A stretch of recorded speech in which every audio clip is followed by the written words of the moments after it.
उस गांठ को हम लोग क्या बोलते हैं? नोड्यूल बोलते हैं। वो नोड्यूल क्या होती है? एक प्रकार की बैक्टीरिया होती है। कैसी बैक्टीरिया होती है? सिम्बियोसिस नेचर की होती है, सहजीवी नेचर की होती है। और सहजीवी नेचर होने के कारण जो आपके एटमॉस्फेयर के अंदर जो नाइट्रोजन 78% है, उस नाइट्रोजन को आपके जमीन के अंदर फिक्स करने का काम करती है। इस क्रिया को बोलते हैं नाइट्रोजन फिक्सेशन। नाइट्रोजन का स्थिरीकरण, नाइट्रोजन का यौगिकीकरण। साधारण भाषा में समझिए, जितना धान में, गेहूं में, ज्वार में, बाजरा में, मक्का में जितना आप नाइट्रोजन, यूरिया, डाई, पोटाश डालते हैं, क्या उतना आप चना में, मटर, मसूर में, उर्द में डालेंगे? नहीं डालेंगे। यदि चना में आप उतनी मात्रा में यूरिया, डाई, पोटाश डालेंगे तो क्या हो जाएगा? फसल आपकी ठगा जाएगी। जिसको गाँव में कहा जाता है कि लागी, मतलब एक्सेस ऑफ नाइट्रोजन क्या होगा?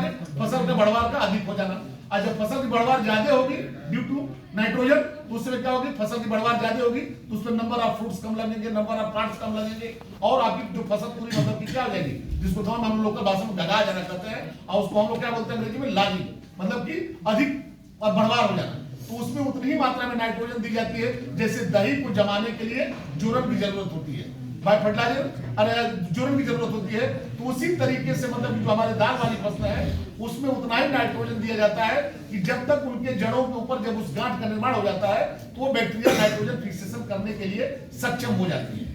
जितनी भी दाल वाली फसलें हैं, जैसा कि आप लोग पढ़े भी होंगे, वो 20 किलोग्राम से लेकर के 100 किलोग्राम प्रति हेक्टेयर नाइट्रोजन फिक्सेशन करने का काम करती है। जितनी भी दाल वाली फसलें हैं, चना हो, मटर हो, मसूर हो, उर्द हो, मूंग हो, ये सभी दाल की फसलें, इतना बड़ा वेरिएशन है। 20 किलोग्राम से लेकर के 100 किलोग्राम प्रति हेक्टेयर नाइट्रोजन फिक्सेशन करने का काम करती है।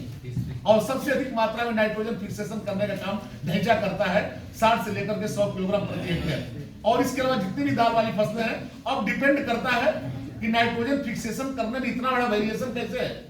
तो सबसे पहला आप जानते हैं कि सबसे पहला जो फैक्टर होता है क्या होता है? पीएच होता है। क्योंकि आप पढ़े भी होंगे बीएससी में कि नाइट्रोजन फिक्सेशन जो नाइट्रोजन फिक्सेशन करने वाली बैक्टीरिया है वो 7.5 पीएच पे ही एक्टिव होती है। और यदि आपका पीएच घटेगा, बढ़ेगा, तो जितने भी नाइट्रोजन फिक्सेशन करने वाले बैक्टीरिया हैं उनकी एक्टिविटी स्लो हो जाएगी। उनकी एक्टिविटी स्लो हो जाएगी। नाइट्रोजन पीएच यदि आपका बढ़ गया या घट गया, उन दोनों दशाओं में नाइट्रोजन फिक्सेशन करने की रेट कम हो जाएगी। और आपको मालूम होगा कि एक दाल वाली फसल एक वर्ष में 90 लाख टन नाइट्रोजन फिक्सेशन करने का काम करती है। इतनी मात्रा में नाइट्रोजन फिक्सेशन करने का काम करती है। एक तो आप नाइट्रोजन देखते हैं कि जो आपका हाइबर प्रोसेस है N2+3 H2O2 जिससे आपका प्रयोगशाला में बनाया जाता है।